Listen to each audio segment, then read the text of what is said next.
Welcome to our 300th episode.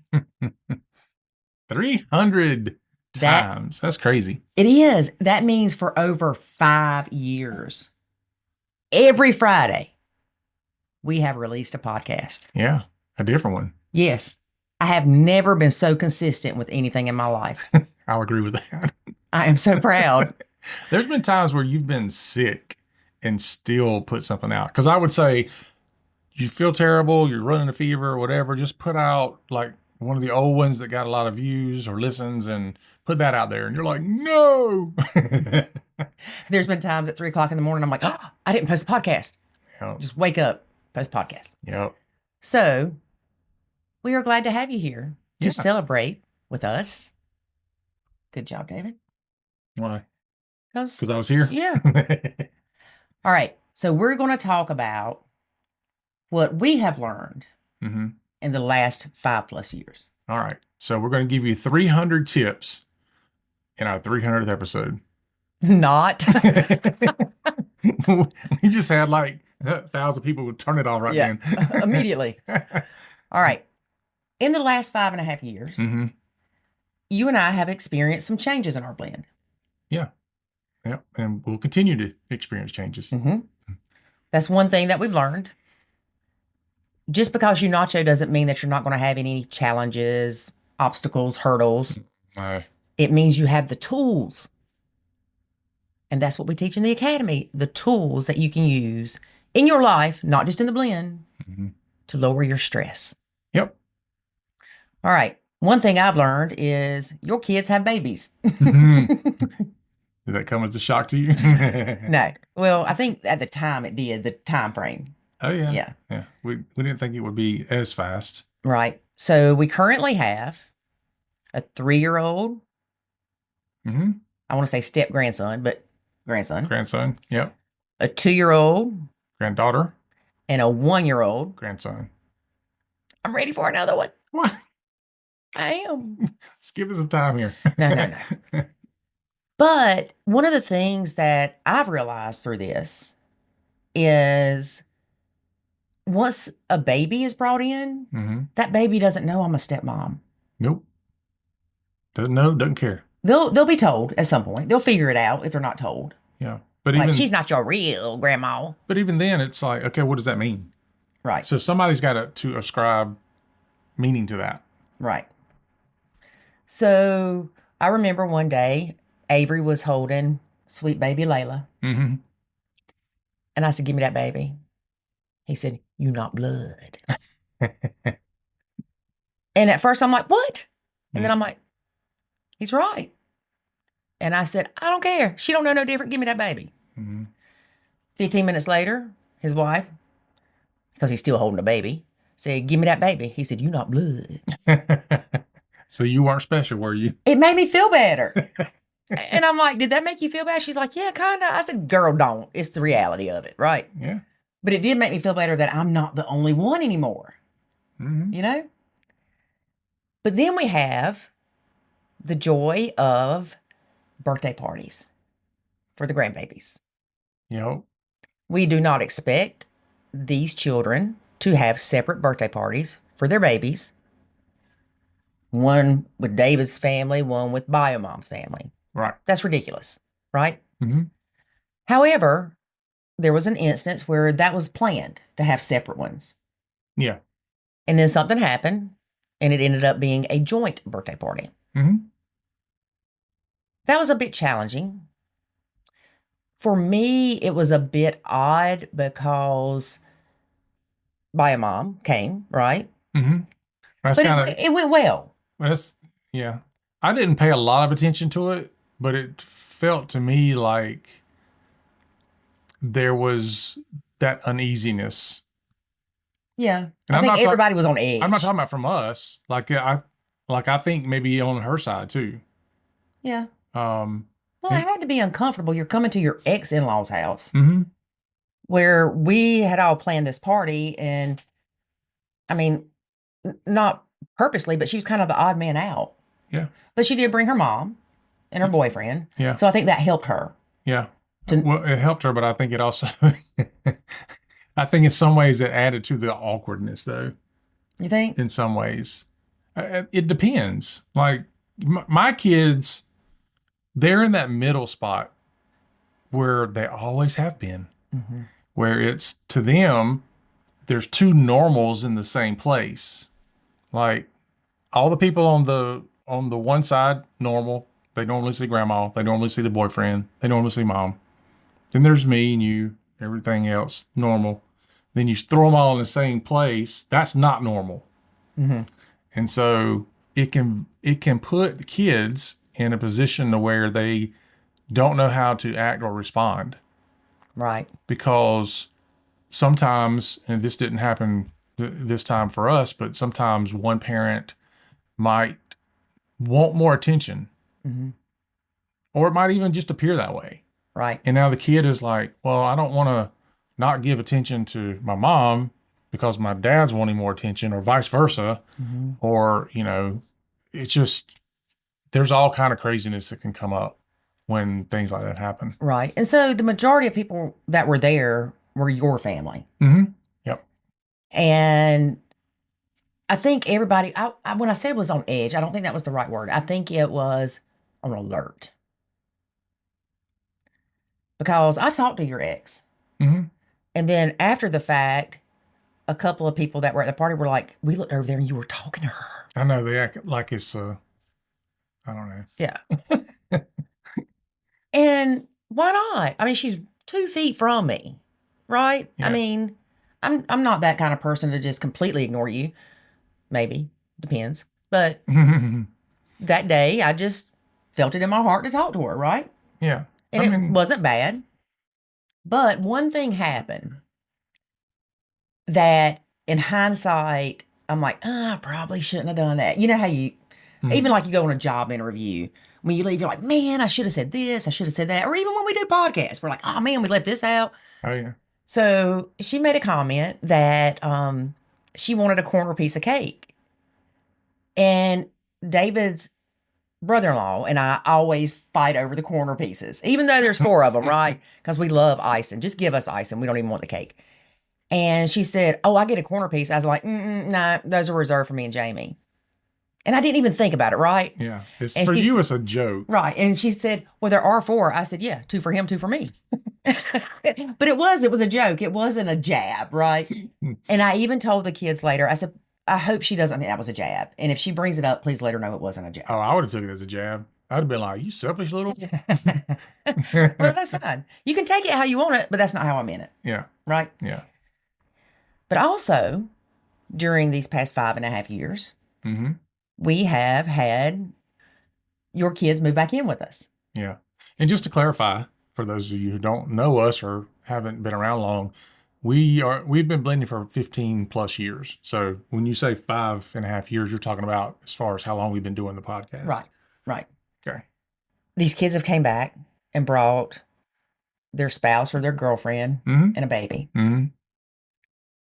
And it's been an adjustment. It's very different than it was before. Because I think they moved back in and they're like, this is still my house. Where to me, I feel like this is more my house now. Thank goodness. Took forever. Finally, I know. But not only that, honestly, I think if they were to come back by themselves, it would still be a little weird.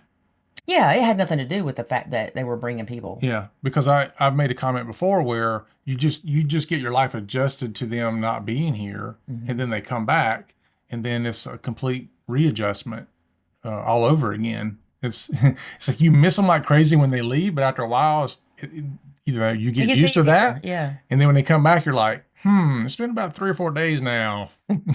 Where else you need to be? You're like that. Yeah. I miss them. I'm like, miss don't them. leave. I miss them too. It's not them.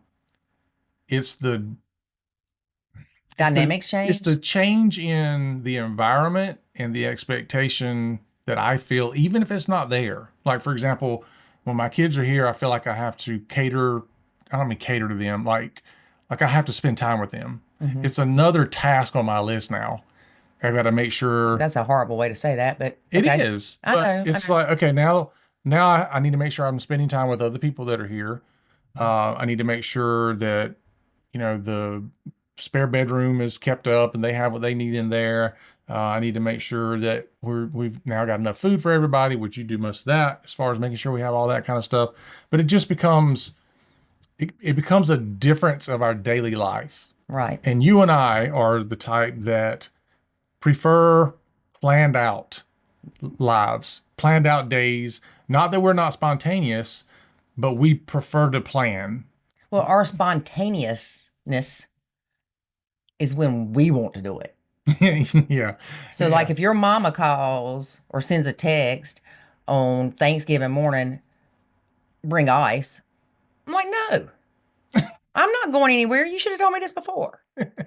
Because that disrupts my plan, right? Yeah. Some people might be like, bring ice. How hard is that? Well, you don't understand. Yeah. That's a trigger almost for me. Mm-hmm. Because it's like, that wasn't in my plan. And it just disrupts things. Mm-hmm. So we have these kids moving back in. Yep. And for when Avery moved back in with Kay and Gideon, well, she was actually pregnant. Yeah. And Avery's my oldest son. Yeah. And Avery and he was probably the most distant with me growing up. But it wasn't like that when he came back. Mm-hmm. So that was really weird. I'm like, he would say my name. He would acknowledge me, ask me stuff. It was just completely different in a good way. So I would say that relationship, even though he was gone that long, when he came back, it evolved into a better relationship. And I feel like I can talk to Avery more now than I ever could before.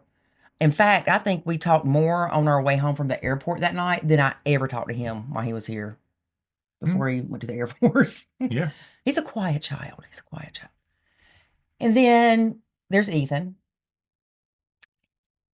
Ethan can seem to get away with a lot more with me. Don't know why. Yeah. He just does. So Ethan is one of the triplets. I have triplets. Yep. He's he's technically the youngest. Yeah. He's the last one they pulled out. Yeah. As you said that, I'm thinking it might be because he's got a little girl. Mm-hmm. The first girl, y'all, like, love her. Like, no girls in my generation. No. So when he's here, I can give him I can give him a hard time too. We have that different relationship than Avery and I have. Mm-hmm. So if Ethan didn't clean off the high chair, and I'm like, dude, really?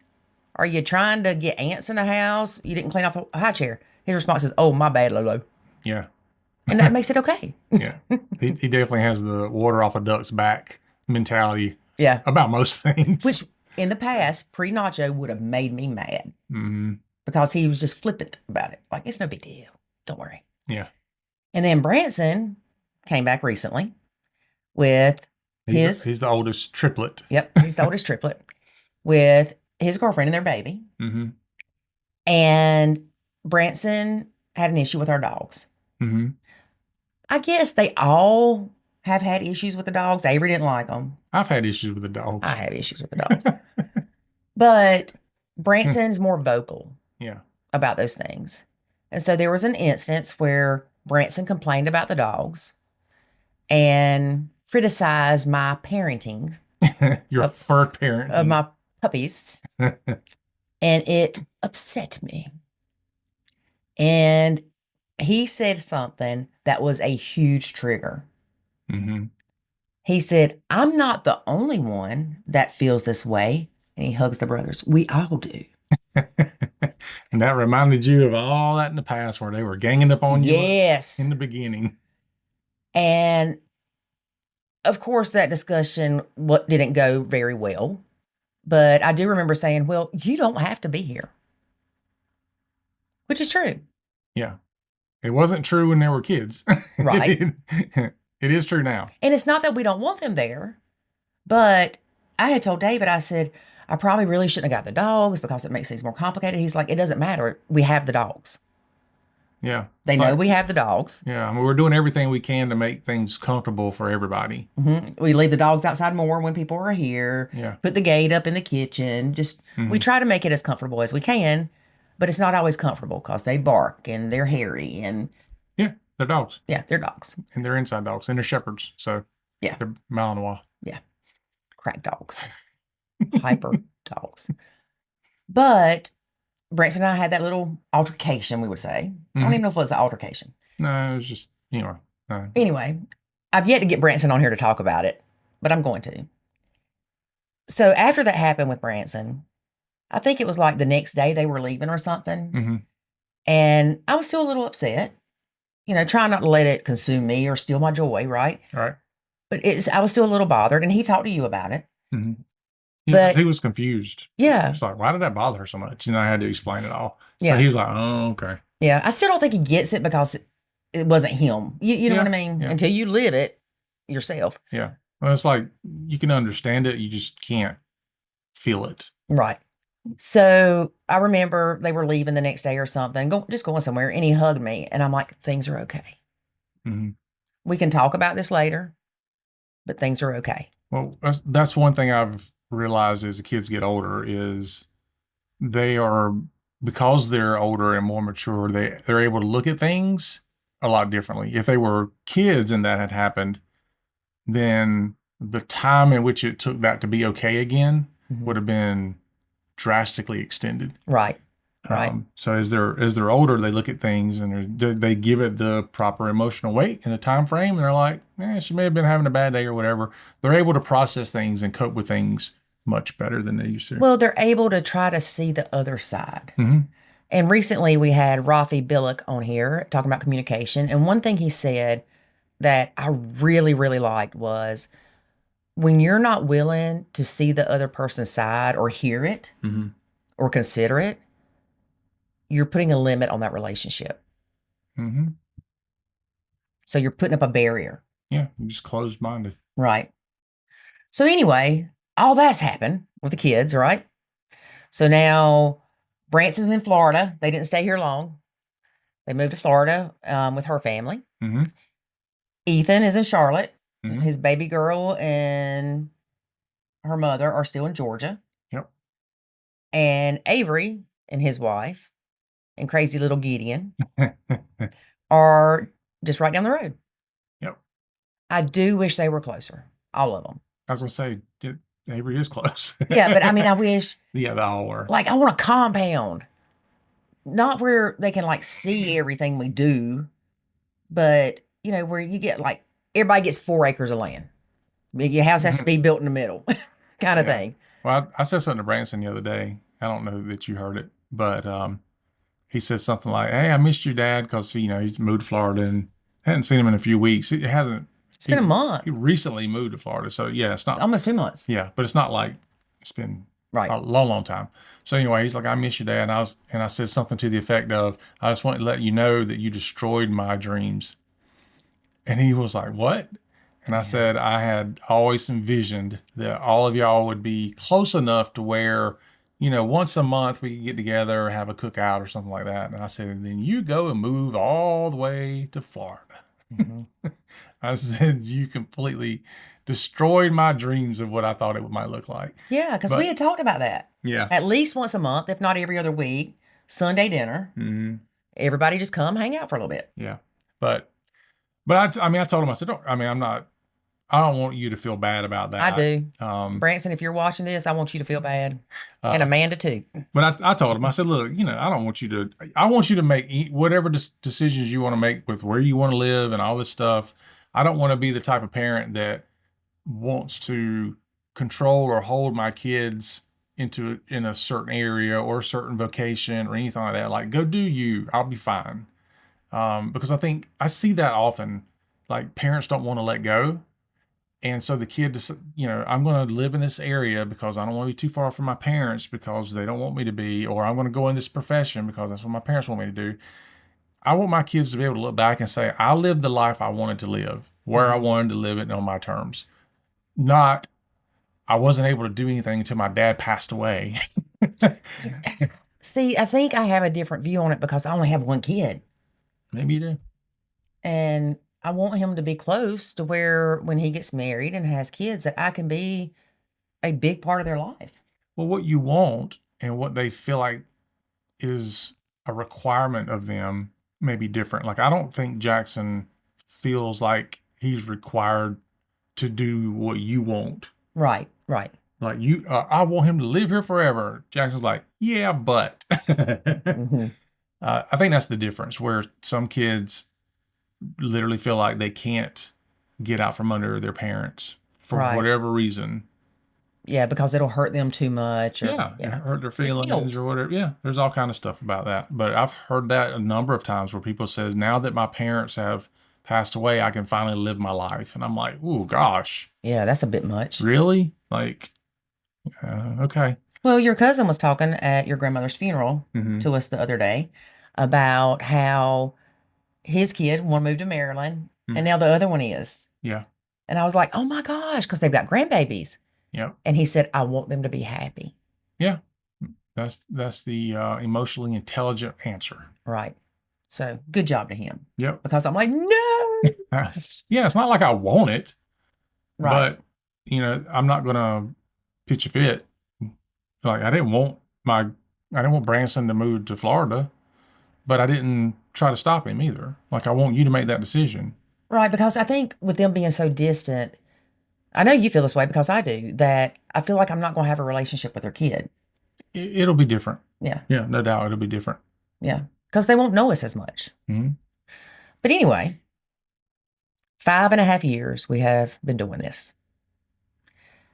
And I was thinking back, like, what was our most memorable podcast? And I'll be honest, y'all, it's hard for me to remember these podcasts. I think so. You gonna remember 299 podcasts? No. Sometimes people will say, oh, what podcast talks about whatever? I'm like, I don't know. Yeah. Go use the search function. Yeah, that's why there's a search function. Yeah, because you can type in biomom, whatever, and it'll pull up those podcasts, right? Mm-hmm. So I have to say, though, David, the one that probably sticks out. Oh, there's several now that I'm thinking about I know it. exactly which one you're gonna go to first. Which one? The one where the girl sings the Oscar Mayer song. That was my first one. That was my first one. And I know the second one too. Okay, well, the first one, this girl had actually had some very bad issues with a stepbrother. Mm-hmm. And you looked up and found out that she could still file charges. Yeah, the statute of limitations had changed. Yeah, and she contacted me a year and a half later and said she did. Oh, wow. So that was amazing. But then the second one. Second one had to be whenever I made the comment to somebody who had tried to commit suicide. I shouldn't laugh. I'm not laughing at that. I'm laughing because of the comment. And as they were telling the story, and I made the joke, I said, well, they say what doesn't kill you makes you stronger. And your face was like, oh my God, that came out of your mouth. And the person we were interviewing was like, no, he's right. And I felt like, I am so sorry. I felt like, I mean, it is a sensitive topic, but I felt like she was at a place where she would appreciate your humor. Right. Yeah. I really shouldn't have any wrinkles the way that you make me do that a lot, because at least once a day you say something, I'm like, or shouldn't have any wrinkles. Well, yeah, but you do have the 11s because you often look at me like, yeah, with that mad face. It's not mad face. Yeah. Well, see, if you look at anything that plays music, the pause button is 2 lines. That's the pause button, 2 vertical lines. You have that pause button right between your eyes. And so when I see that, I know that is a visual indicator for me to pause whatever I'm doing. And that's why I am not getting Botox, because he needs to see the pause. It's like, all right, just a bit. But I have to say, every single person that we have had on our podcast, I consider a blessing. Oh, yeah. We have formed relationships with a lot of these people. Mm-hmm. And one thing that's hard for me with doing Nacho Kids is sometimes I care too much. I get too attached. You do. And often I find myself wanting better for them than they want for themselves. You do that too. And I have to step back. They have to want it. I can't help you if you don't want it. Mm-hmm. So out of 300 podcasts, we hope that we have helped at least 300 people.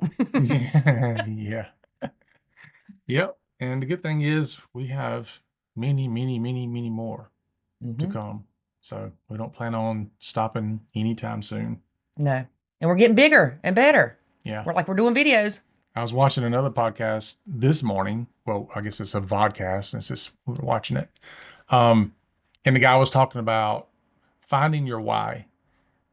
And he talked about how the people that make the biggest impact is because they went through something that they don't want other people to have to go through. That's my why. Yep. And so that's the purpose. When people ask, well, why do you do what you do? Because we want to help others avoid a lot of the things we went through, and certainly avoid having the disastrous outcomes that we so often see for those who don't seek help. Right.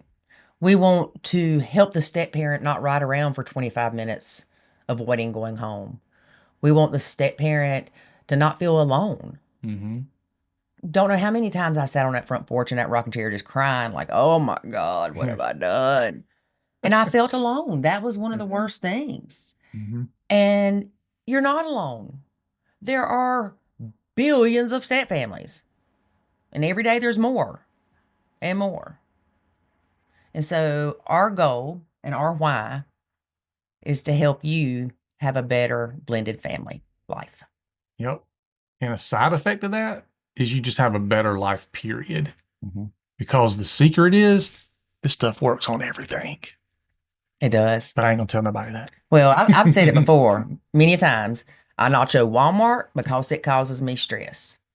Like I will order paper towels to go pick up rather than going in that store. Mm-hmm. Stresses me out. If I go to a drive-through and it's crowded, Lori don't like to wait. Not very patient sometimes. I'm gone. Yeah. I remember we were on a coaching call one time in the academy, and this lady, she said, I want y'all to know that I have discovered that nachoing is a way of life. And I was like, she got it. Like, I felt like giving her a promotion trophy. Like, you got it. He was the first member of our academy. Yep. So. And see, I'll never forget these people. Mm-hmm. And oftentimes I want to go back and go, Dawn. How are you doing? That's her name. Dawn. We're not going to tell you her last name. No. She's from Wisconsin, though. But, I want to reach out to these people and be like, how are you doing? And we've had people message us and say, I want to reach out to so-and-so that was on your podcast. Mm-hmm. And one lady I messaged and I said, somebody's wanting an update. She said, I left my husband. He's a cheater. I'm like, yeah, we might not want you back. That's a quick update. But there goes to show that some of her step-family issues may not have been step-family issues. Right. Yeah. Which that's a whole other topic. Yeah. And sometimes having those guests on our podcast, they're able to reach somebody that we can't. Mm-hmm. Yeah, because everybody's got a story. Yep. It's also an opportunity for them to do their part in helping other people, whatever that might look like. Right. Because our story may resonate with this section of people, whereas somebody else's story may resonate with another section of people, because everybody has different lives and experiences. Like the one that we recently interviewed where she had to take care of the bio mom while she had cancer and she passed away. Like that's a story that we can't tell. Mm-mm. And we certainly can't help people through that. So she is uniquely qualified to help people through that process. Right. And she's awesome too. Yeah. I know she didn't want kudos for doing that because she didn't do it for kudos. She didn't do it for the pat on the back. She did it because that's what her insides told her to do. Yeah. Her heart. All right, y'all. We're not going to keep you. Yep. We're going to wrap it up. But next time, guess what? It'll be 301. Yes. All right. Remember, life is good when you nacho.